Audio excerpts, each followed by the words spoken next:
की पवित्र शास्त्र हे लग्न आणि या लग्नाच्या मेजवानीच्या आमंत्रणाविषयी आम्हाला काय खूप सुंदर दाखला आहे, खूप सुंदर दृष्टांत आहे आणि आम्ही समजून घेऊ आणि अनेकांना आम्ही आमंत्रित करू शकतो. आणि आज आम्ही जो शास्त्र भाग आम्ही निवडलेला आहे आपण मत्तई सुसमाचार 22वा अध्याय 1 ते 14 वचन. मत्तई 22वा अध्याय 1 ते 14 वचन. आणि या शास्त्र भागातून जो विषय आम्ही पाहणार आहोत स्वर्गीय आमंत्रण, आम्ही हा विषय शिकत आहोत आणि हे आमंत्रण आपल्या प्रत्येकाकडे आहे, आपल्याला अनेकांना द्यायचंय हे या दाखल्यात सांगितलेलं आहे. तर वाचूया आम्ही वचनाकडे आम्ही मत्तईचा 22वा अध्याय पहिल्या वचनापासून 14 वचनापर्यंत. येशू पुन्हा त्यांच्याशी दाखले देऊन बोलू लागला, स्वर्गाचे राज्य कोणा एका राजासारखे आहे. त्याने आपल्या पुत्राच्या लग्नाची मेजवानी दिली आणि लग्नाच्या मेजवानीस ज्यांना आमंत्रण दिले होते त्यांना बोलावण्याकरिता त्याने आपले दास पाठवले, परंतु ते येईनात. पुन्हा त्याने दुसरे दास पाठवले व त्यांना म्हटले की आमंत्रितांना असे सांगा, पहा मी जेवण तयार केले आहे, माझे बैल व पुष्ट पशु कापले आहेत, सर्व सिद्ध आहे, लग्नाच्या मेजवानीस चला. तरी ते मनावर न घेता ते कोणी आपल्या शेताला कोणी आपल्या व्यापाराला गेले आणि बाकीच्यांनी त्याच्या दासांना धरून त्यांचा अपमान केला व त्यांना जीवे मारले. तेव्हा राजाला राग आला आणि त्याने आपले सैनिक पाठवून त्या घातक्यांचा नाश केला व त्यांचे नगर जाळून टाकले. मग तो आपल्या दासांना म्हणाला, लग्नाची तयारी आहे खरी, परंतु आमंत्रित लायकीचे नव्हते. म्हणून तुम्ही चव्हाट्यावर जाऊन जितके तुम्हाला आढळतील तितक्यांना लग्नाच्या मेजवानीस बोलवा. मग त्या दासांनी रस्त्यावर जाऊन बरे वाईट असे जितके त्यांना आढळले त्या सर्वांना एकत्र जमवले आणि लग्नाचा मांडव जेवणाऱ्यांनी भरून गेला. मग राजा जेवणाऱ्यांना पाहण्यास आत आला, तेव्हा लग्नाचा पोशाख न घातलेला असा एक माणूस त्याच्या दृष्टीस पडला. त्याला तो म्हणाला, मित्रा, तू लग्नाचा पोशाख न घालता येथे कसा शिरलास? त्याला काही उत्तर देता येईना. तेव्हा राजाने चाकरांना सांगितले, याचे हातपाय बांधून याला घेऊन जा व बाहेर अंधारात टाका. तेथे रडणे व दात खाणे चालेल, कारण बोलावलेले पुष्कळ आहेत पण निवडलेले थोडके आहेत. या वचनामध्ये आम्ही पाहतो लग्नाच्या मेजवानीचा दृष्टांत आहे. आणि हा महिना मे महिना लग्नाचा आहे. आपण सगळे लग्नाला जातो, लग्नाचा आनंद घेतो, खातो पितो नाचतो, सगळा आनंद आम्ही करतो. पण आता या पण लग्नाचा आनंद आम्हाला घेतो आणि इथं आम्हाला काहीतरी समजले आणि आम्हाला एक समजून घेणं आहे ते येशू ख्रिस्त मंदिरात होत आहे, त्याचा संदेश अजून चालू होता. आणि येशू ख्रिस्ताने भूतकाळातलं, वर्तमान काळातलं आणि भविष्य काळातल्या तिन्ही गोष्टी शिकवल्या. त्याच्यामध्ये भविष्यवाणी पण आहे. याच्यामध्ये जवळपास 500-700 वर्ष अगोदरच्या घटनांचा उल्लेख येशू करत आहे, ते घडलेलं आहे. आणि आम्ही जर पाहतो पवित्र शास्त्र आम्हाला सांगतो, प्रभूशी म्हणतो, स्वर्गाचं राज्य कोणा एका राजासारखं आहे, त्याने आपल्या पुत्राच्या लग्नाची मेजवानी केली. स्वर्गाचं राज्य जिथं तुम्हाला आणि मला जायचंय ना, आणि आम्ही तयारी करत आहोत. परंतु येशू ख्रिस्त स्वतः सांगत आहे स्वर्गाचं राज्य कसं आहे, एका राजासारखं आहे, त्या राजाच्या मुलाच्या लग्नाची मेजवानी आहे. आणि तिसरं वचन सांगतं की लग्नाच्या मेजवानीस ज्यांना आमंत्रण दिले होते त्यांना बोलविण्याकरिता त्याने आपले दास पाठवले. आता हा उल्लेख आम्हाला समजून घेणं आहे. प्रभू काय सांगत आहे, त्याने लग्नाच्या मेजवानीसाठी बोलविण्याकरिता दास पाठवले. आता या ठिकाणी दास हा जर आम्ही शब्द बघू, हा जुन्या काळातल्या सर्व संदेश त्यांना लागतो. स्वर्गीय लग्न आहे आणि त्या लग्नाच्या आमंत्रणाला, भोजनाच्या आमंत्रणाला बोलवण्यासाठी त्याने काय केले, दास. आणि मग जुन्या काळात तुम्ही वाचा, खूप सारे संदेश आले आणि तिथं दास पाठवण्यात आले. आणि दास म्हणजे कोण आहे, दास म्हणजे त्यांचे संदेश. पण जर तुम्ही पाहताल इस्रायल लोकांनी आणि इस्रायलच्या राजांनी संदेश त्यांचं कायच आहे, आमंत्रण त्यांना बोलवलं. तिसरं वचन सांगत आहे, आणि राजाने आपले दास पाठवले. वाचा. पहिले इतिहास, दुसरे इतिहास 24वा अध्याय, याचा 19वा वचन. इथं आम्हाला याचा पुरावा आम्हाला पाहायला भेटतो. राजाने आपले पाठवले दास. दुसरे इतिहास 24:19. तरी त्यांना आपल्याकडे परत आणावे म्हणून परमेश्वराने त्यांच्याकडे संदेष्टे पाठवले. त्यांनी त्यांचा निषेध केला, पण ते काही ऐकेना.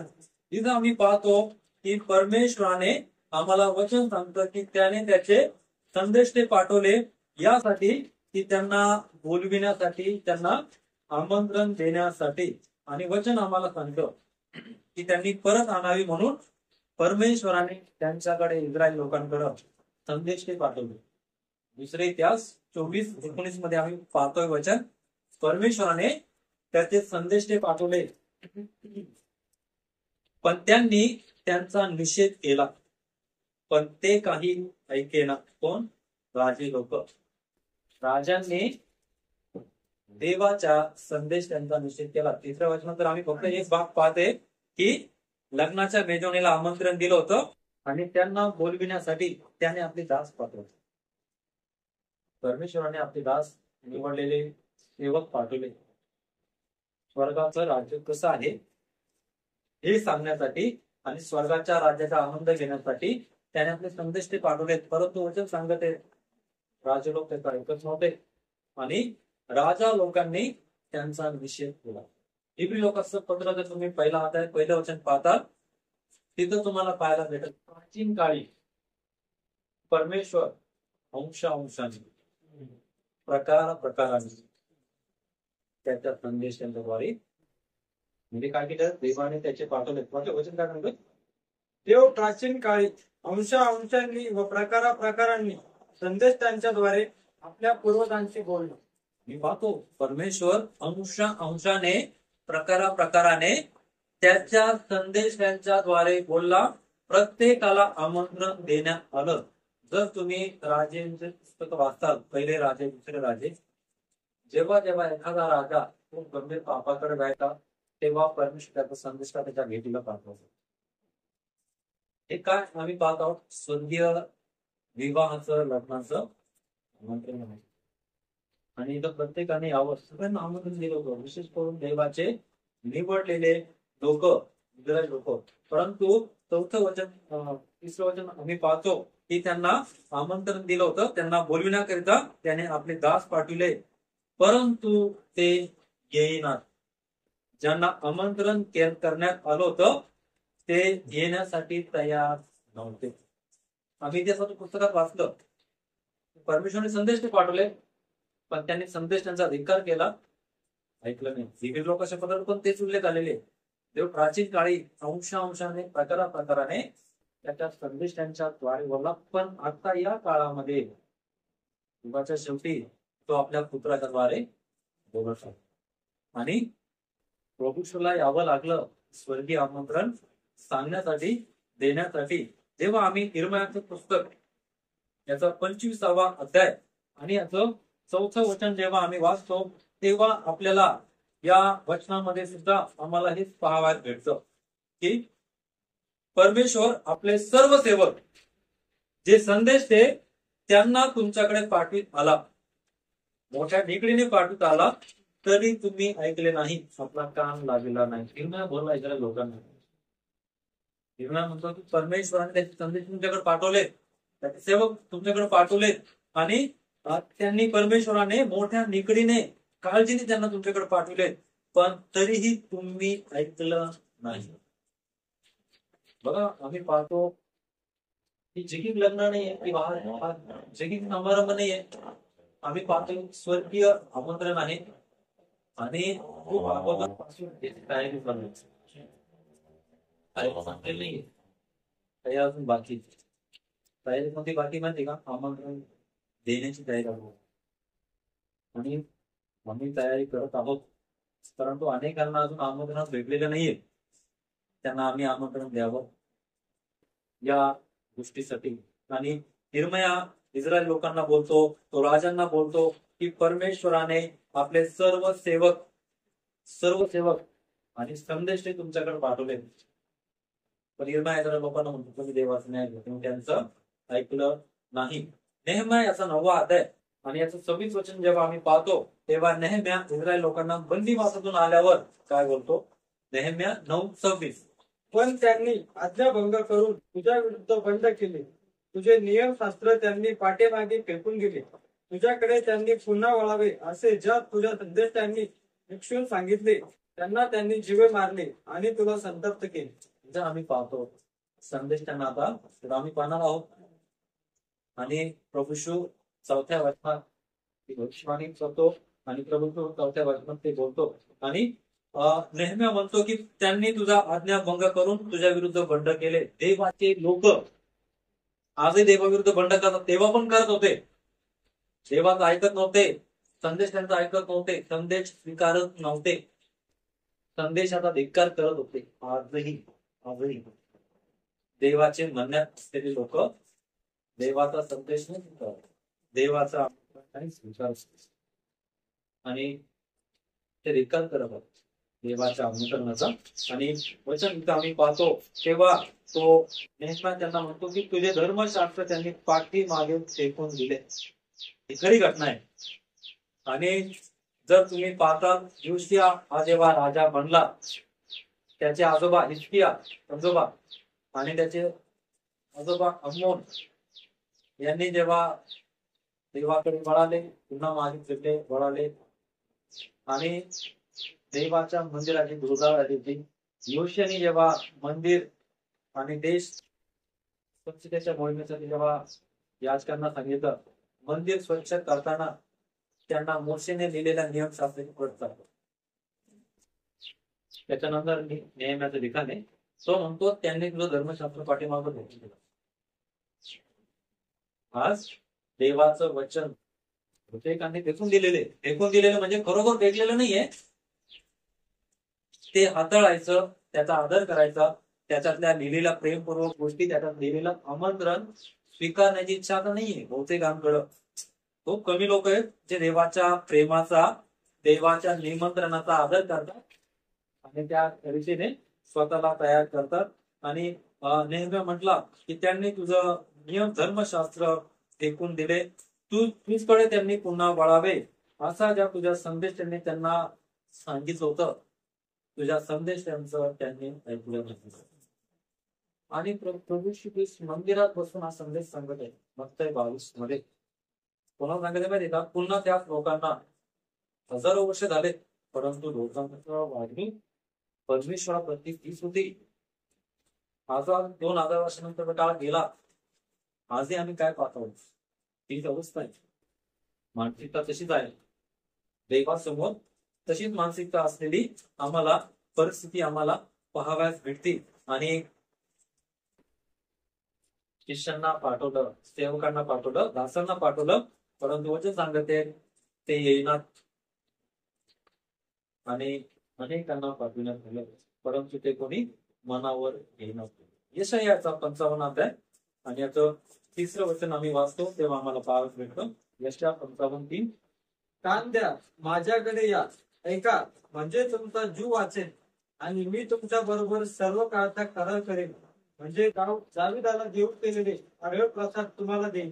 परमेश्वर म्हणतो कान द्या, मक्कड या, म्हणजे दाविदाला देऊ केलेले आशीर्वाद, दाविदाला देऊ केलेले आशीर्वाद मी तुम्हा सर्वांना देऊ. हे आमंत्रण हे कोण देत माहितीये? सर्व संदेशांचा उल्लेख आहे. हे सर्व संदेश ते बोलत आहेत कोणाशी माहितीये?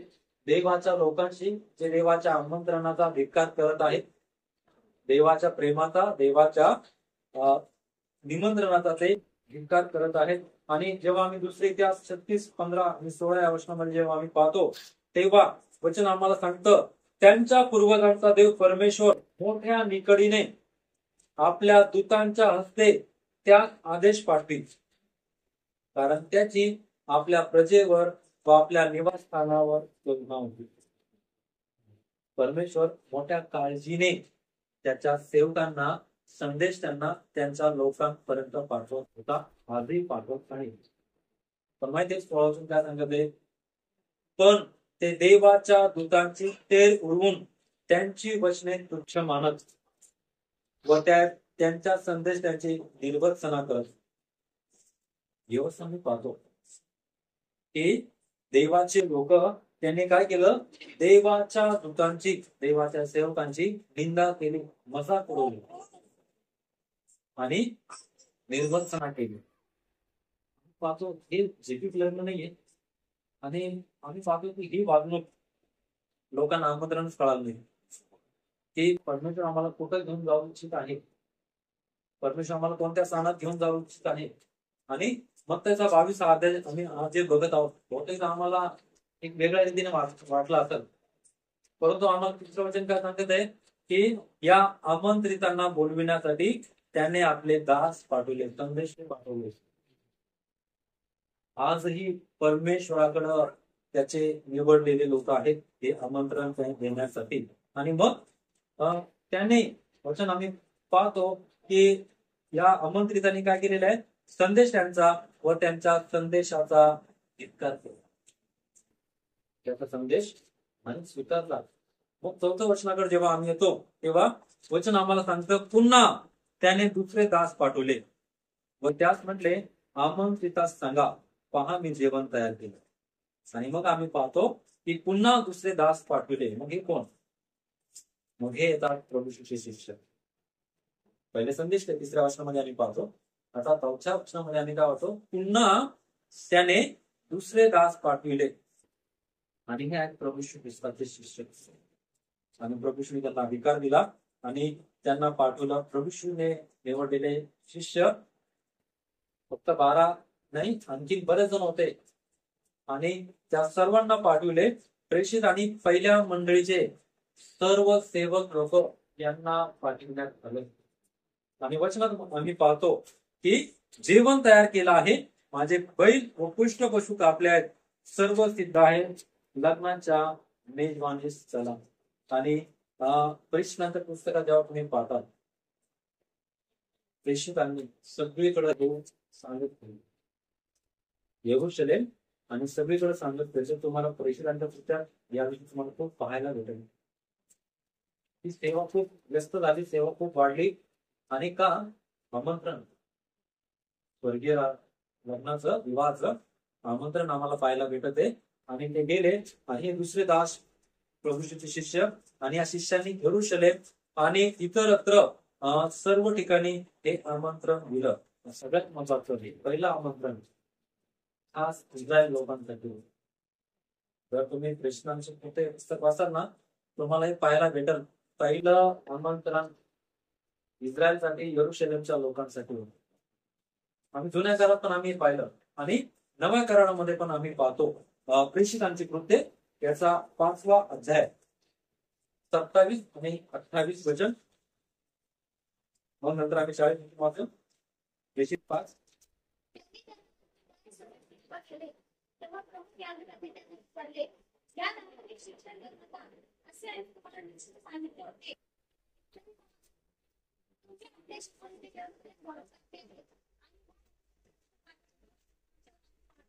आम्ही काय पाहतो की प्रमुख याजकांनी त्यांना काय सांगितलं की तुम्ही आपल्या शिकवणीने यरूशलेम भरून टाकले आहे. ख्रिस्तांना त्याने सांगितलं की या नावाने शिक्षण देऊ नका, या नावाने काहीच करू नका. परंतु काय घडलेलं माहितीये, संपूर्ण यरूशलेम या शिकवणीने भरले. आज आमचे घर नाही भरले या शिकवणी. आमचे घर रिकामी आहेत. आमच्या घरात सगळ्यांना आमंत्रण नाही कळालं. जर आमंत्रण कळालं असतं सगळेजण या मेजवानीला असत. शिष्यांना मनाई विरोध चालू आहे, उघडपणे त्यांना विरोध चालू आहे आणि त्यांना सांगण्यात आलेले या नावाने शिक्षण द्यायचं नाही. पण शिक्षण देत गेले, इतकं देण्यात आलं.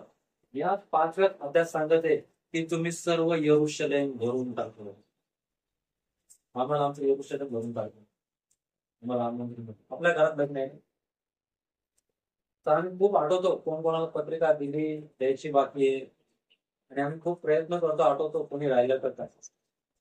परंतु या विवाहाच्या या आमंत्रणाबद्दल काय आम्ही आज याचा विचार केला पाहिजे. माझे शेजारी, माझी मुलं मुली, भाचा भाची पुतण्या हे आहेत का? त्या आमंत्रणाला आलेले आहेत का? त्यांच्याकडे आमंत्रण आहे का? आणि त्यांनी स्वीकार केलेला आहे का? तिसऱ्या वचनात सांगत आहे ते येईना, त्यांना आमंत्रण दिलं, संदेशाने खूप आवर्जून काम केलं, पण कोणी तिथं आलं नाही. 40वं वचन वाचूया या अध्यायाचं.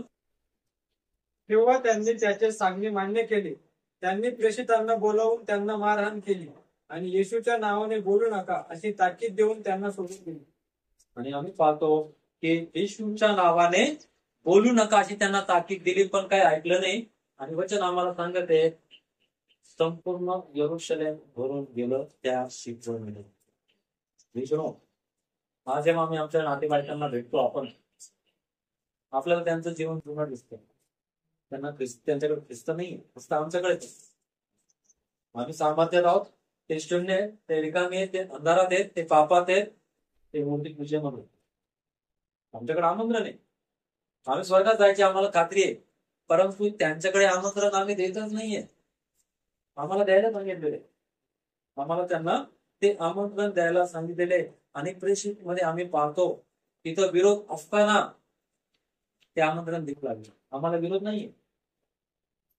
मग आम्ही किती चांगल्या रीतीने जगातल्या प्रत्येकांना या स्वर्गीय गोष्टीसाठी, स्वर्गीय विवाहाचं, स्वर्गीय मेजवानीचं आम्ही आमंत्रण दिलं पाहिजे. आणि याचकांनी त्यांना मारलं, प्रेषितांना, याचकांनी, धार्मिक लोकांनी. आणि ते काय म्हणू लागले, तुम्ही तुमच्या शिकवणीने ना यरूशलेम भरून काढलं. प्लीज नो, आपली शिकवण जर चुकीची नाहीये, मग आम्ही का ना आमच्या नातेवाईकांना त्या शिकवणीने भरलं पाहिजे. आमच्याकडे चांगलं आहे का ना ते आम्ही चांगलं आपल्या प्रियजनांना दिलं पाहिजे. जर त्यांच्याकडे ते नाहीये, तो ख्रिस्त जर माझ्याकडे आहे, जो मला स्वर्गात घेईल, तो ख्रिस्त मला स्वर्गात जाण्या अगोदर मला माझ्या नातेवाईकांकडे दिला पाहिजे. का? मी जर उद्या घेतला गेलो स्वर्गात, त्यांच्याकडे तो ख्रिस्त आहे आणि ते ख्रिस्ताला घेऊन चालतील, ते पण ख्रिस्तासोबत राहतील, याची आम्हा प्रत्येकांना गरज आहे. आणि जेव्हा आम्ही 5व्या वचनाकडे येतो मत्तयच्या, की दुसरे जेव्हा दास पाठवले, त्यांनी पण आमंत्रण दिलं, सर्व सिद्ध आहे, लग्नाच्या मेजवानीत चला. मग 5 वचन सांगतं, तरी हे मनावर न घेता, कोणी आपल्या शेताला, कोणी व्यापाराला. आणि वचन का सांगत आहे, तरी हे मनावर न घेता. हे मनावर न घेता म्हणजे माहिती का, संदेश त्यांचा, संदेश त्यांचा आमंत्रण मनावर न घेता. बहुतेकदा रविवारी जेव्हा आम्ही प्रार्थनेमध्ये असतो, आम्ही मनावर नाही घेत, तेवढ्या पुरतं खूप मनावर घेतो. असं वाटतं 100% आम्ही संदेश स्वीकारला, आता बाहेर जाऊन आम्ही लगेच बाहेरच काम करू. पण दुसरा दिवस आम्ही पूर्ण 30 व्यक्ती असतो, जे सोमवार ते शनिवार असतो. इथं आम्ही काय पाहतो, तरी हे मनावर न घेता कोणी आपल्या, म्हणजे हे आमंत्रण मनावर न घेता त्यांनी सहज घेतलं, थोडकी आमंत्रण. आणि लोकांनी तुच्छ लेखलं, याचा स्वीकार केला नाही. आणि प्रभूच्या प्रेषितांनी, शिष्यांनी जे काम केलं त्या सुवार्तेला, इथं प्रेषिताच्या कृत्यामध्ये आम्ही पाहतो लोकांनी प्रतिसाद दिला नाही, याचकांनी सुद्धा प्रतिसाद दिला नाही. उलट याचकांनी मारायची आज्ञा केली, त्यांना मारा, त्यांना पकडा. स्वर्गीय आमंत्रण लोकांना नाही पटत. याचा विचार करा, स्वर्गीय आमंत्रण आमच्याकडे आहे काय? आमच्या घराला सगळ्यांकडे आहे का? खूप महत्वाचं आहे. जे मोठे लग्न असतात, VIP लग्न, त्या लग्नांचं वैशिष्ट्य आहे, लग्न पत्रिकासोबत घेऊन जावं लागतं, तरच गेट पास, तो गेट पास असतो VIP लग्नांमध्ये, त्याशिवाय नाही घेत. आमच्याकडे आमंत्रण पाहिजे, प्रत्येकाकडं आणखी काय गोष्टी पाहिजे. परंतु तिथं आम्ही काय पाहतो, हे मनावर न घेता, प्रतिसाद न देता, देवाच्या मार्गाला जाण्याऐवजी इस्रायल लोकांनी आपापला मार्ग निवडला. इस्रायल लोकांविषयी बरं, आणि इस्रायल आशिया खंडात, म्हणजे आपण सगळे एका स्वभावाचे, कारण आपण आशिया खंडातले आहोत. आणि वचन काय सांगत आहे, हे मनावर न घेता त्यांनी देवाच्या सुवार्तेला प्रतिसाद न देता देवाच्या मार्गात जाण्याऐवजी त्यांनी स्वतः निवडलेल्या मार्गात ते निघून गेले. आजही लोक स्वतःच्या निवडलेल्या मार्गात जातात. इथं जायला लोकांना उत्सुक नाहीये, आवडत नाहीये, लोकांना इंटरेस्ट नाहीये. आणि बघा, आजही इस्रायल लोक आम्ही तेव्हा पाहिलं की ते कोणत्या गोष्टीत उत्सुक होते माहितीये का? धन कमवण्यामध्ये. असं एका पवित्र शास्त्राचं स्पष्टीकरण सांगत माझ्या पंचाने सांगितलं. इस्रायल लोक कशामध्ये उत्सुक होते तेव्हा? पैसे कमवणं. जगामध्ये अवस्था आहे. कोणी या आमंत्रणाला जाण्याऐवजी मनावर न घेता, काही इतकं महत्वाचं नाहीये, इतकं विशेष नाहीये, हे न करता कोणी व्यापाराला गेलं आणि वचन आम्हाला सांगतं कोणी शेताला गेलं मनावर न घेता आणि ते गेले निघून. परमेश्वर खूप अगोदर पासून तयारी करत आहे की माझ्या लोकांना बोलवा, माझ्या लोकांना सांगा ते माझ्यासाठी निवडलेले विशेष आहेत, त्यांना बोलवा, त्यांना बोलवा, त्यांना बोलवा. तुम्ही बोलवा ना. आम्ही आमच्याकडे जर ते आमंत्रण आहेत, ते आमंत्रण आम्ही जपणं गरजेचं आहे. आणि आजही व्यापाराला लोक धन कमवण्यासाठी जात आहेत. आणि आजही हे चित्र माहितीये, जगाच्या सांगते, औरंगाबादच्या नाही, भारताचे नाही, जगाच्या मंडळीचे. प्रत्येक मंडळीमध्ये आपण पाहतात बहुतेक लोक प्रार्थनेला न जाता, चर्चला न जाता कामाला गेले. चांगलं आहे का वाईट चित्र आहे? कसं वाटतं तुम्हाला? कसं चित्र आहे? चांगलं आहे ना? चांगलं आहे का वाईट आहे? वाईट आहे. तरी आम्ही शांत आहोत. आम्ही शांत आहोत का माहिती का? हे आमंत्रण समोरच्याकडे नाही, त्या लग्नामध्ये किंवा त्या स्थानात नाही प्रवेश करता नाही. आणि ते मनावर न घेता वचन आम्हाला सांगतं की ते व्यापाराला गेले, परंतु पुढे काय ते दुःखदायक घडले. संदेश त्यांना आणि शिष्यांना पाठविण्यात आलं, आमंत्रण द्यायला. परंतु 6 वचन सांगते की आणि बाकीच्यांनी त्यांच्या दासात धरून त्यांचा अपमान केला. आता जे आम्ही अगोदर वचन वाचले, इतिहासाचं पुस्तक इर्म्या तो बोलतो की आम्ही नेहम्याच्या पुस्तकात वाचलं की त्यांनी तुझं धर्मशास्त्र पाठीमागं फेकून दिलं आणि तुझा संदेश त्यांना मारून टाकला. की बाकीच्यांनी काय केलेले? त्यांच्या दासांना धरून त्यांचा अपमान केला. हो, अपमान झाला. लग्नाचं आमंत्रण द्यायला गेलेले, सार्वकालिक जीवनाचं आमंत्रण द्यायला गेले, परंतु माझे राजा लोकांना पटलं नाही, कारण राजा लोकांच्या मनासारखं काही भेटलं नाही. आणि त्यांनी काय केलेले? अपमान केला. अपमान केला. दानियेलाचं पुस्तक 4 अध्याय 27 वचन जेव्हा आम्ही वाचतो, तिथं माहितीये दानियल वडीलधारी नबूकदनेस्सराला बोलतो त्याच्या जीवनात अनर्थ येण्या अगोदर. तो दानियल त्याला म्हणतो, माझी मसलत घे, माझा सल्ला मान, दुष्टपणा सोडून दे आणि चांगला वाट, माझ्याने तुझं आरोग्य राहील. नबूकदनेस्सर काय ऐकत नाही. मग तिथून जेव्हा त्याच्यावर वाईट प्रसंग, तो वेडा होतो नबूकदनेस्सर, सल्ला नाही ऐकण्यात होता. त्याच्या आम्ही काय पाहतो 6 वचन की बाकीच्यांनी धरून त्याच्या दासांचा अपमान केला आणि त्यांना मारलं. कारण एलियाला पण अपमानाचा सामना करावा लागला. इथून तिकडे परत येतो आणि होरेब पर्वताकडे जाऊन तो थांबला. आणि परमेश्वर जेव्हा भेटायला गेला, तो परमेश्वरा त्यांनी संदेश त्यांना मारलं, मी जीव घेऊन पळून आलेलो, मी वाचलेलो आहे. संदेश त्यांना मारलं, त्याला अपमान सहन करावा लागला. तो परमेश्वराला सांगत आहे. हे आम्ही काय बघत आहोत? स्वर्गीय गोष्टी लोकांना आवडत नाही, स्वर्गीय वाणी लोकांना आवडत नाही, स्वर्गीय आमंत्रण लोकांना आवडत नाही. आणि इलिया त्यापैकी एक आहे. आम्ही पाहतो त्याचा अपमान झाला. अलिशा विषयी आम्ही पाहतो, जेव्हा तो एका रस्त्याने चालला होता, तरुण मुलं आली आणि त्याला चिडवतो आणि त्या पोरांनी अलिशाचा अपमान केला. आणि वचन सांगतं, जंगलातून अस्वले आली आणि त्या 40 पोरांना मारून टाकलं. हे अलिशाचा झाला. आणि आम्ही पाहतो की अनेक संदेशांना जीव मारण्यात याचे पुरावे खूप सारे भौतिक शास्त्रामध्ये, जगामध्ये आम्हाला पाहायला भेटतात. की स्वर्गीय स्थानात स्वर्गीय राज्याचं आमंत्रण प्रत्येकाला देण्यात आलेलं आहे. आणि आहाब आणि इस्रायल या दोघांनी काय केलं? संदेश त्यांना तुरुंगात टाकलं आणि संदेश त्यांना मारण्यात आलं, संदेश त्यांना त्रास देण्यात आला. इस्रायल आणि महाराजात करत होते. आणि प्रभू हे मागील उल्लेख करत आहे, परंतु यामध्ये पुढचा पण उल्लेख आम्हाला पाहायला भेटतो. आणि दानिएल आणि त्याच्या 3 मित्रांसोबत काय घडलं? त्यांना अग्नीच्या भट्टीत टाकण्यात आलं. जिवंत देवाची उपासना नाही करायची, आमची उपासना करायची. जिवंत देवाची प्रार्थना नाही करायची, सोडून द्यायची. प्रार्थना करा तुम्हाला सिंहाच्या गोळीत टाकण्यात आलं.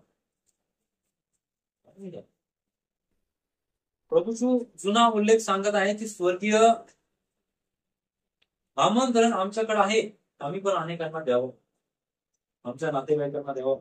आणि आम्ही पाहतो इब्री लोकांचं पत्र याचा 11वा अध्याय याचं 37 वचन आम्ही वाचतो तेव्हा आम्हाला पाहायला भेटतं. त्याचबरोबर दुसरे इतिहास 24वा अध्याय, दुसरे इतिहास याचं 21वा वचन. दुसरे इतिहास 24 याचा 21, 24, दुसरे इतिहास 24, 21. इब्री 11:37.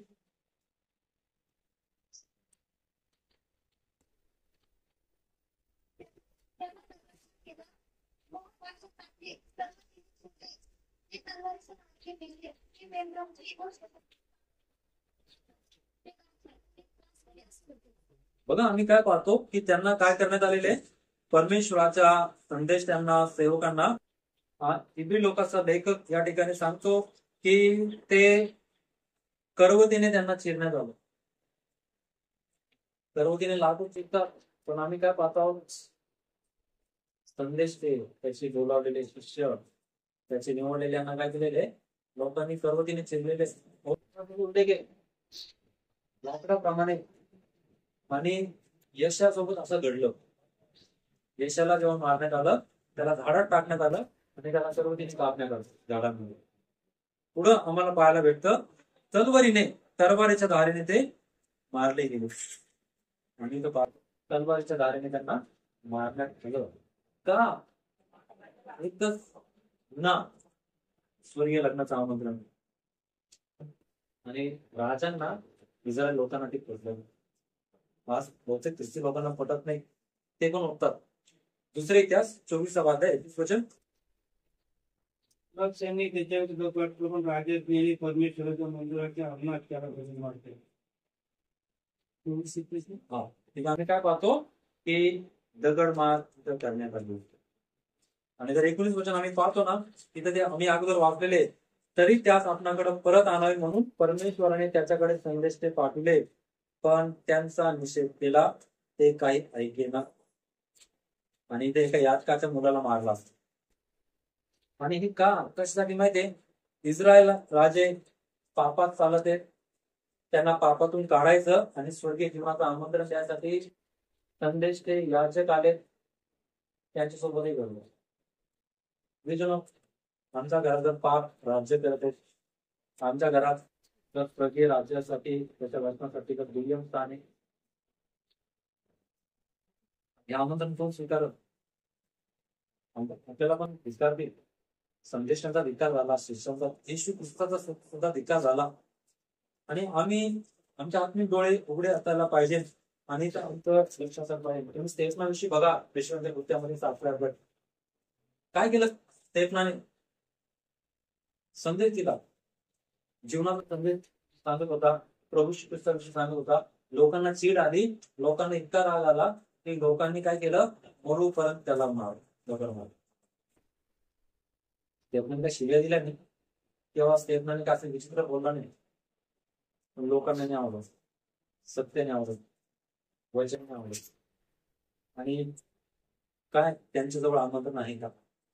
स्वर्गीय आमंत्रण आहे का? मी तपासावं. या स्वर्गीय आमंत्रणाला शिवाय आम्ही नाही जाऊ शकत. पहिले आम्हाला आमंत्रण पाहिजे. दुसरी गोष्ट पुढे आम्ही पाहणार आहोत. आणि तिथं आम्ही काय पाहतो की प्रेषितांचा 12वा अध्याय त्याचं पहिले 3 वचन आम्ही वाचूया. या ठिकाणी प्रभू येशू ख्रिस्ताच्या एका प्रेषिताला मारण्यात आलं. प्रेषितांची 12वा अध्याय पहिले 3 वचन. त्या सुमारास हेरोद राजाने मंडळीतल्या काही जणांना टाळावे म्हणून त्यांच्यावर हात टाकला आणि योहानाचा भाऊ याकोब याला त्यांनी तलवारीने जीवे मारले. आम्ही पाहतो याकोबाला जीव मारून टाकलेले तलवारीने, तुकडे केले असते त्याचे.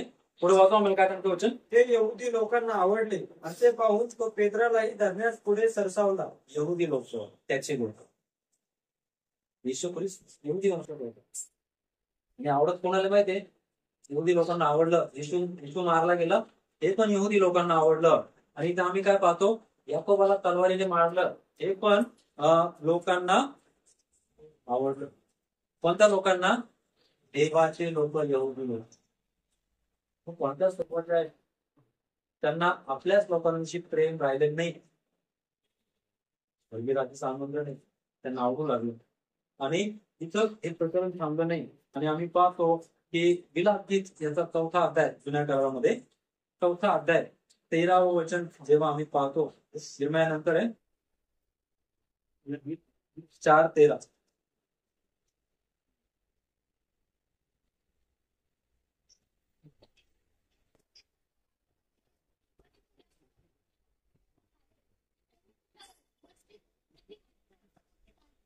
आम्ही पाहतो की त्यांनी तिच्या वस्तीत धार्मिकांचा रक्तपात केला आहे.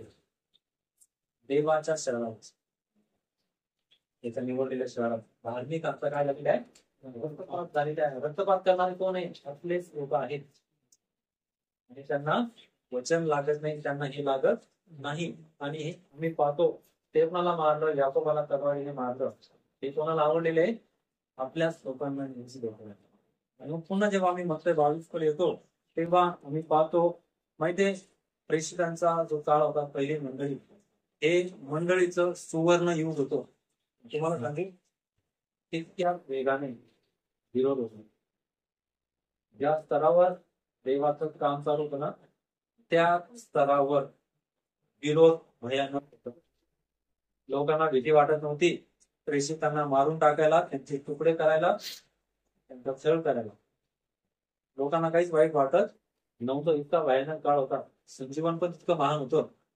आणि आम्हाला पाहायला भेटतं की इतक्या क्रूररीतीने विरोध चालू होता.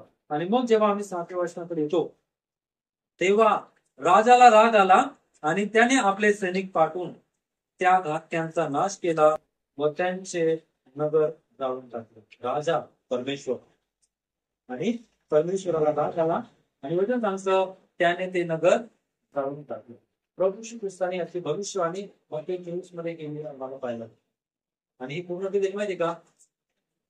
प्रभू श्री ख्रिस्ताच्या स्वर्गारोहणानंतर 40 वर्ष यरूशलेम जाळून टाकण्यात आलं. इसवी सन 70 मध्ये यरूशलेम शहर पूर्णपणे जाळण्यात आलं. परंतु प्रभू काय सांगायचं माहिती का? की राजाला राग आला आणि त्याने काय केलं? आपले सैनिक पाठवून त्या घातक्यांचा नाश केला आणि ते नगर जाळून टाकले. प्रभूची 40 वर्षानंतर काय घडणार आहे खूप अगोदर पाहिलं. आणि खरोखर यरूशलेम शहर जाळून टाकले. फक्त आजही यरूशलेमची एकच भिंत बसतात. त्या भिंतीकडे जाऊन लोक रडतात आणि प्रार्थना करतात. प्रभूशी आता भविष्यवाणी आम्ही पाहतोय आता असं वाटतं भविष्यवाणी आम्हाला पाहायला भेटतो. प्रभूशी बोलत आहे घातक्यांचं नगर जाळून टाकत. आणि पाहतो हे आमंत्रण जगिक लग्नासारखं नाही की इथं आमंत्रितांना जे आमंत्रण द्यायला आले त्यांना मारलं. आणि राजाला राग आला की यांना मी बोलवलं होतं स्वर्गीय आनंद घेण्यासाठी, स्वर्गीय गोष्टींचा आनंद घेण्यासाठी, परंतु यांनी माझ्या दासाला जे आमंत्रण द्यायला आलं होतं त्यांना मारून टाकले होते. आणि यरूशलेम बंदीवासात जाणं होतं हे स्वतः येशू ख्रिस्ताने यांचे मत्तय 24 मध्ये आम्हाला ते पाहावयास भेटत. आणि यरूशलेम बंदीवासात गेले आणि ते जळून खाक झाले. आणि 70 मध्ये ते घडले आणि आम्हाला ते पाहावयास भेटतं. आणि जेव्हा आम्ही 8व्या वचनाकडे येतो तर 8वं वचन आम्हाला सांगतं की तो आपल्या दासांना म्हणाला लग्नाची तयारी आहे खरे, परंतु आमंत्रित राहायचे नव्हते. आणि योहानामध्ये म्हटलेले येशू ख्रिस्त तो आपल्या स्वकीयांकडे आला पण आपल्या स्वकीयांनी त्याचा स्वीकार केला. काय आमच्या घरातले सगळ्यांनी येशूचा स्वीकार करत आहे का, म्हणजे केलेला आहे का? दुसरं, ते दररोज येशू सोबत चालत आहेत का? काय येशू सोबत चालता चालता जगासोबत पण चालायचं? मला विचार कमी. आणि तुमच्या माहितीचं सांगू की येथे दुसरे दास आहेत, शिष्य आणि निवडलेले लोक. म्हणजे आम्ही पाहतो की त्याच्या लोकांनी त्याचा स्वीकार केला नाही. मग जेव्हा आम्ही 9व्या वचनाकडे येतो तेव्हा राजा म्हणतो, म्हणून तुम्ही कवाट्यावर जाऊन जितके तुम्हाला आढळतील तितक्यांना लग्नाच्या मेजवानीत बोलवा.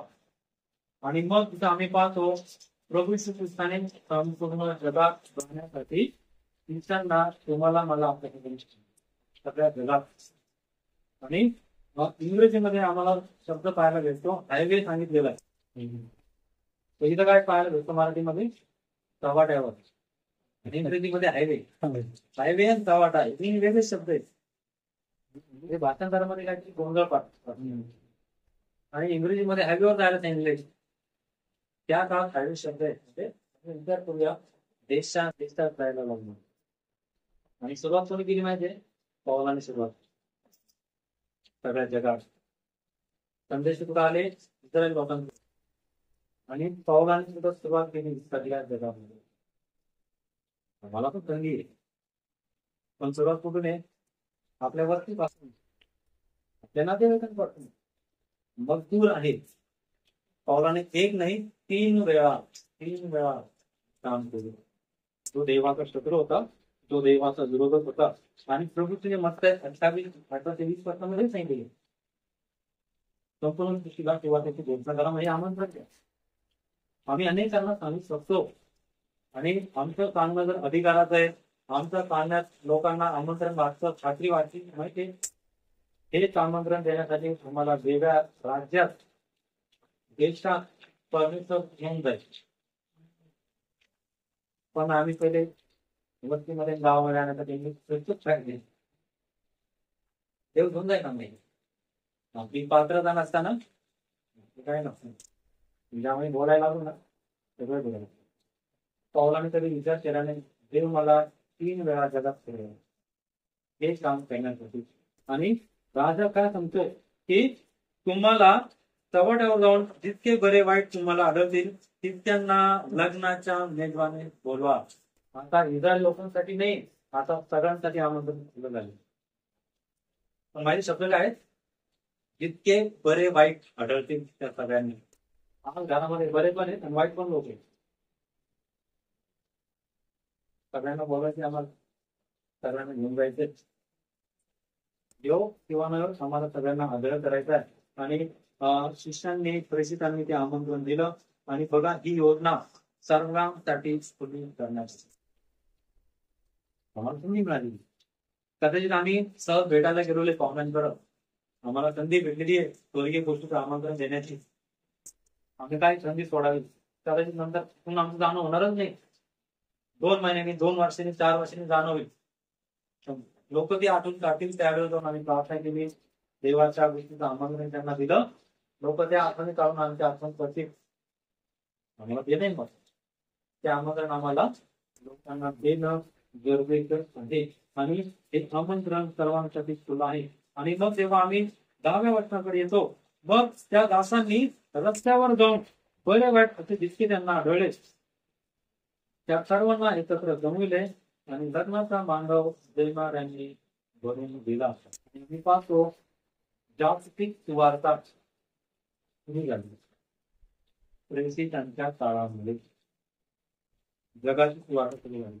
30 लोक जगाच्या कोपऱ्यावर निघाले सुवार्ता करायला. फक्त एवढं समजत नव्हते ते येतात जगात पसरले. भारतात आले 2000 वर्षापूर्वी. आमंत्रण भारतात आलं. आता आमंत्रण कुठे? आता आपल्याकडे. आपल्याकडून कुठे चाललंय का? जायला पाहिजे. आम्हाला नावाकार घेऊन वाटायचे नाही. आम्हीच आहोत आमंत्रण देणारे, आमंत्रणाला खुलासा करणारे. नावाकार घेऊन आला, तमा बोलतो घेऊन आला. मग वचन त्या रोजात होतं ते घेऊन आला. इथं पवित्र स्थानचं बांधल्या गेलं, इथं छापल्या गेलं, इथं बनलं. पण ते काय घेऊन आले? वृत्तांत, वचन, आमंत्रण घेऊन आले. एकटा तुम्हाला, एकटा विलंबगिरी परिवारात घेऊन आले. काय झालं? फक्त चेन्नईमध्ये नाही, महाराष्ट्र भारतात आमच्याकडे कसं सुविधा आहे, त्याच्यावर सगळे आता व्हॉट्सअप आहे, युट्यूब आहे, सगळे किती दूर जायला पाहिजे ना आमचं आमंत्रण. आमच्याकडून खूप लोकांनाही कळालं पाहिजे. आणि ते आम्ही अनेक दूर पर्यंत गेलो पाहिजे. आज साधनं खूप वाढलेली आहेत, पण होमाच्या काळात जर आम्ही पाहिलं कोणतंच साधन नव्हतं.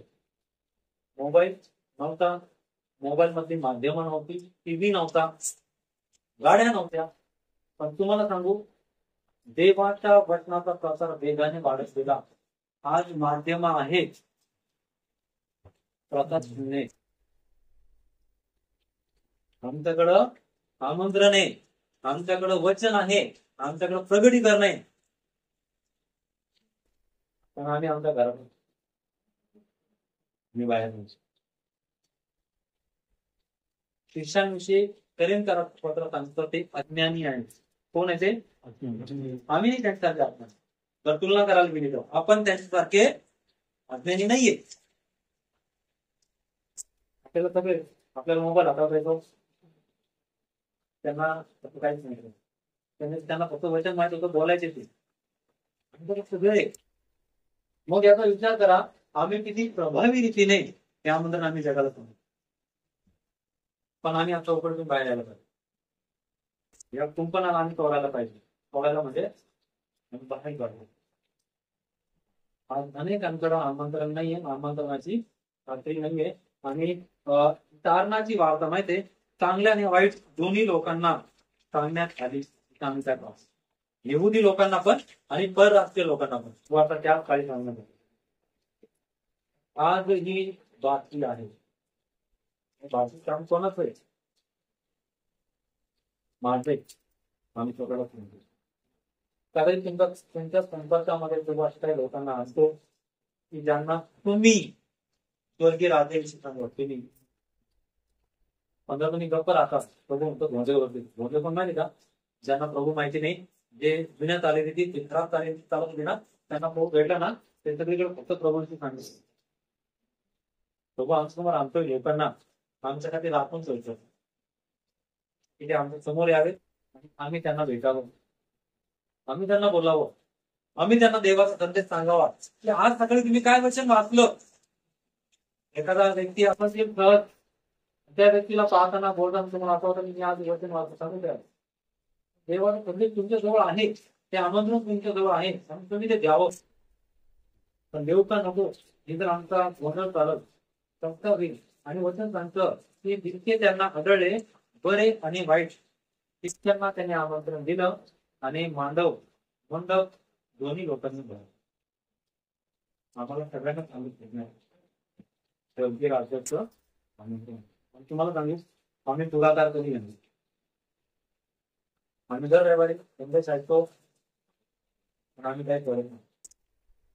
आम्ही काहीतरी करावं, आम्ही काहीतरी हालचाल केली पाहिजे. मला तुम्हाला एक्सपिरियन्स करण्यात आम्ही काहीतरी हालचाल करावं, आम्ही आमंत्रण द्यावं आणि लोकांना सांगावं या स्वर्गीय व्यक्तीविषयी, स्वर्गीय स्थानात घेण्याविषयी आम्ही लोकांना सांगणं गरजेचं आहे. म्हणजे जेव्हा आम्ही 11व्या वचनाकडे येतो तर 11 वचन आम्हाला सांगतं, मग राजा जेवणाऱ्यांना पाहायला आला, तेव्हा लग्नाचा पोशाख न घातलेला असा एक माणूस त्याच्या दृष्टीने पडला आणि त्या दिवसांमध्ये राजाच्या द्वारे लग्नाचा पोशाख आमंत्रित लोकांना देण्यात येत होता. सतत जर आपल्या घरात लग्न आपण आपल्या नातेवाईकांना चर्चा करतो आहे, सतत बदलली जमत जर त्यांच्या अंगात ते कपडे नाही आणि नक्की कपडे का नाही करतात आम्ही आंदोलन नाही देणार. इथं काय पाहतो नाही स्पर्धाचं जगून दुसरी गोष्ट आमच्याकडे पाहिजे राजाकडून आलेले आज अनेकांकडे आमंत्रण आहे, खूप चांगली गोष्ट आहे. त्यांना स्वर्गात जायचं माहीत आहे, माहीत नाही फक्त पहिले ते खूप चालले, आता त्यांच्याकडे काहीच नाही. ते जगाला आमंत्रण देत फिरले, आता त्यांच्याकडे आमंत्रण हरवले गेले. दुसरी गोष्ट त्यांच्यासाठी गरजेची आहे की लग्नाचा पोशाख न घातलेला एक व्यक्ती तिथं होता, राजाचं लक्ष त्याच्याकडे गेलं. लाखो लोक राजाचं लक्ष त्याच्याकडे त्याच्याकडे तो धार्मिक. कोणती कपडे त्याच्याकडं धार्मिक आहे, मला त्याची गरज नाहीये, मला प्राचीनची गरज नाही. कोणती कपडे आहे धार्मिक. अशी जर कपडे आमच्या घरात कोणाकडे असतील, राजा हस्तक नाही करत. मित्रा राजा प्रेमाने विचारणार नाही, राजा रागाने विचारणार.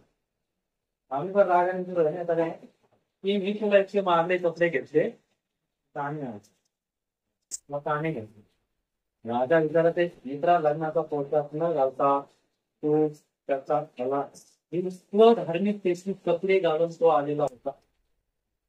राजाला आज अनेक जण धार्मिक तेथील कपडे घालून जगत आहे. मला क्लासची गरज नाही, मला मुलाची गरज नाही, मला लोकांची गरज नाही, त्यांची गरज नाही. पत्र बरं ज्या वस्त्रात लक्ष बरोबर नाही का राजाचं लक्ष त्या वस्त्रांचे. हे वस्त्र आपल्या अंगात नेतोय, मी खूप चांगला आहे, मी खूप महान आहे, मी खूप यांच्यापेक्षा वेगळा आहे. मी पण तो धार्मिकतेचे कपडे ते आम्ही घालायला नको.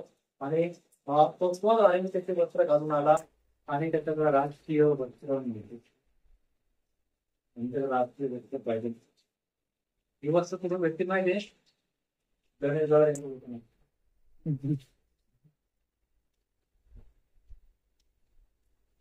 ती कपडे एका दिवसात घेऊन जाते ही कपड्याची दिवस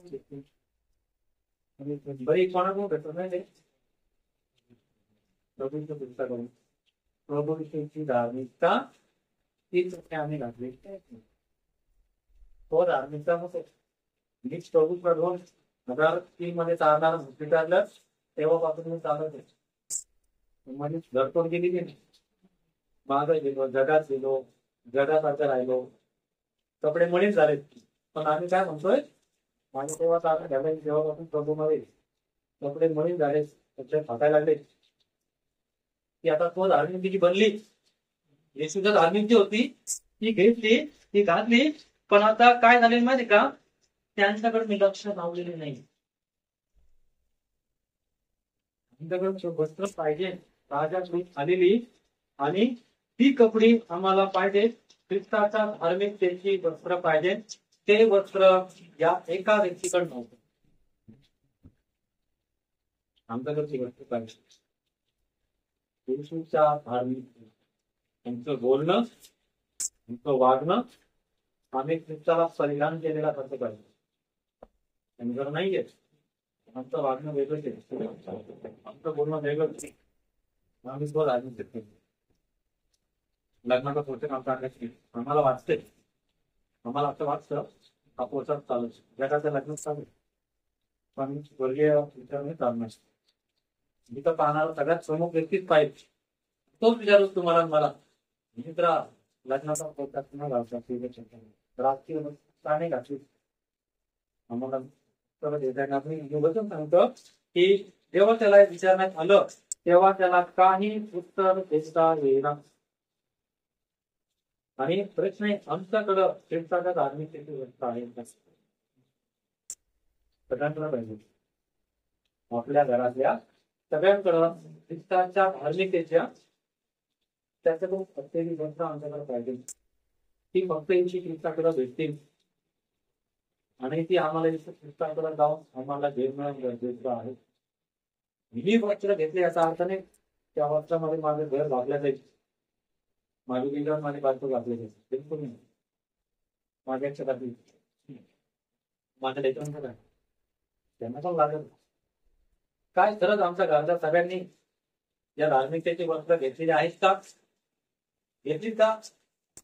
हो का नाही? कधी घ्यायची? कधी लग्न 2 दिवसात भेटतील का शिवून?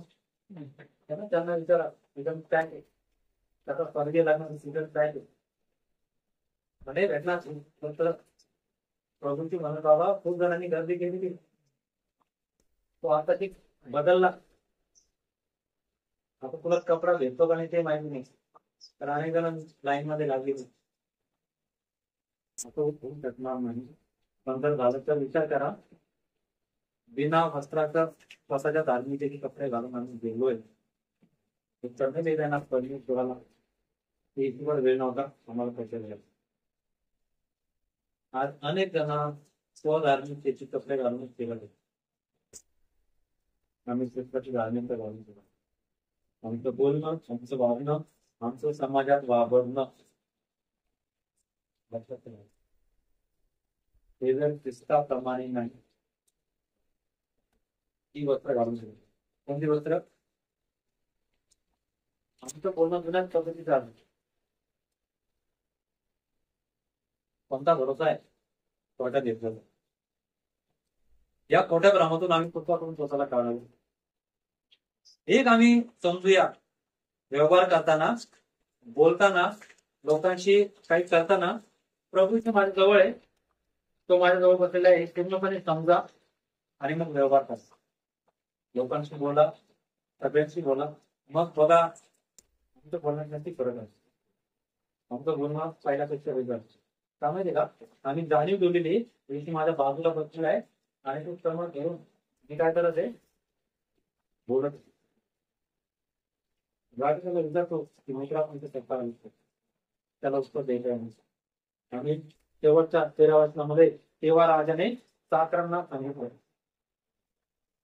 दूतांना याचे हातपाय बांधा हे दूतांचं काम त्याचे हातपाय बांधा आणि त्याला बाहेरील अंधारात टाका ते जरडने जोरात आणि पडले तो धार्मिकतेचे कपडे चालत नाही पडले स्पर्धामध्ये राजाकडून तिच्याकडून आलेली वस्त्र परमेश्वर ख्रिस्ताच्या धार्मिकतेची प्रिजनो ती आमच्या प्रत्येकाकडे पाहिजे जगाला कोणत्या तुम्हाला भेटणार नाही ती फक्त येशू ख्रिस्ताकडे भेटतील पण तुम्हाला सांगू कृपा करून या गोष्टी जागृत होतात आम्ही अगोदर घेतलेली आहे आपलं समजून नका जर आम्ही समजू तर आमचा खूप मोठा भ्रम असेल आणि बघा ती वस्त्र जर नसेल ना आमचं सगळं जीवन उघड होईल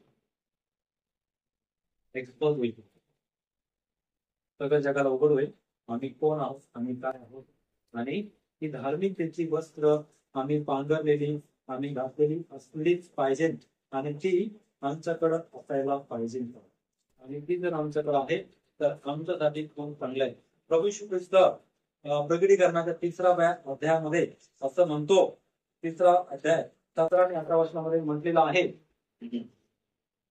की मी श्रीमंत आहे मी धन मिळवलं आहे मला काही गुण नाही असे तू म्हणतो पण तू कष्टी दीन दरिद्री अंधळा व उघडा वागडा आहेस हे तुला समजते आम्ही काय समजतो स्वतःला मी धार्मिक आहे मी श्रीमंत आहे मी प्रभूमध्ये धनवान आहे आणि मला काहीच कमी नाही पण प्रगटीकरण सांगत आहे तू उघडा वागडा आहे दीन आहे हे तुला कळत नाही हे लौदिकिया मंडळीला माहिती लौदिकिया मंडळी कोणती आहे शेवटची मंडळी जी आपण चालू आहोत आम्ही काय समजतो सगळे आमच्याकडं धार्मिकता आहे पण कोणती धार्मिकता आम्ही घेऊन चाललो माहिती स्वधार्मिकता शेवटच्या मंडळीला प्रभू हे बोलत आहे आणि प्रभू येशू म्हणतो की म्हणून मी तुला मसला देतो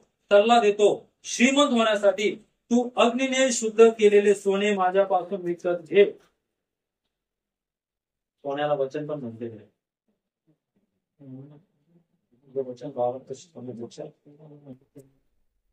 ते घे ते जर आम्ही घेत नाही घालत नाहीये आम्ही उघडे आहोत पण आम्ही स्वतःला काय सांगत आहोत मी कपडे घातलेले पण परमेश्वर म्हणतो तू उघडा वागडा आहेस आणि परमेश्वर म्हणतो तुझी लज्जास्पद नग्नता दिसण्यात येऊ नये म्हणून नेसावयास शुभ्र वस्त्र विकत घे प्रभू आम्हाला सांगते शुभ्र वस्त्र विकत घे. आम्हाला वस्त्र विकत घेणे पैशाने नाही, आम्हाला त्याच्या सहभागितेने, त्याच्या धार्मिकतेने घेणं. हा 22वा अध्याय एका विवाहाच्या आमंत्रणाविषयी सांगतो. पण काय घडलं माहितीये, त्याच्या दासांना मारण्यात आलं, अपमान करण्यात, आणि राजा शांत बसणार नाही. आजही राजा शांत नाही. जेव्हा त्याचे लोक त्याच्या वचनाचा, त्याच्या संदेशाचा, त्याच्या आमंत्रणाचा स्वीकार करत नाही, राजा परमेश्वर शांत बसू शकत नाही. बरे काही सगळं येऊ शकतात, पण एक जागा आहे, एक ठिकाण आहे, तिथं फक्त राजाच काम. आणि राजा आमची वस्त्र बघेल, पाहता क्षणी त्याला दिसत की राजाकडची वस्त्र मिळेल, ही राजजवळची वस्त्र मिळेल, आमच्याकडे राजाकडची वस्त्र ती जर नसल आम्ही सगळं कबड्डी करतात म्हणलेले की नैसा वाया शुभ्र वस्त्र विकत, ती वस्त्र आम्ही विकत घ्यावी. ती वस्त्र आपल्या प्रत्येकावर असली पाहिजे आणि आम्हाला आज याची गरज आहे. आणि प्रभू श्री ख्रिस्ताने ही भविष्यवाणी केली. आणि त्या आम्ही पाहतो 40 वर्षानंतर 1970 मध्ये यरूशलेम पूर्णपणे जाळण्यात आलं, यरूशलेमला घेरा टाकण्यात आला आणि लोक काहीच करू शकत नव्हते, विकत घेऊ शकत नव्हते, काय करू शकत नव्हते, जाळून टाकले सगळं, भिंती सहित जाळून टाकलं. कामात आहे का? बेकार केलं, शिष्यांना मारलं, येशूला मारलं, तलवारीने मारलं. तुम्ही इतिहास वाचा, कोणाला उकळत्या तेलामध्ये टाकलं, कोणाच्या अंगावर डांबर टाकून मारलं, कोणाच्या पिकं करून मारलं, कोणाला उलटा वरसंभाव टाकून मारलं. पण प्रभूची काय सांगायचे, स्वर्गीय विवाहाचं आमंत्रण आहे. हे जर आहे ते हे फक्त आमच्या एकट्या गोष्ट असतात, म्हणजे आम्ही यामध्ये सगळ्यांना आमंत्रित करावं आणि आम्ही तयारी करावी स्वतःची, सर्वांची. याची गरज आहे आज. आणि आम्ही आमंत्रण देणारे आहोत जगाला, नातेवाईकांना.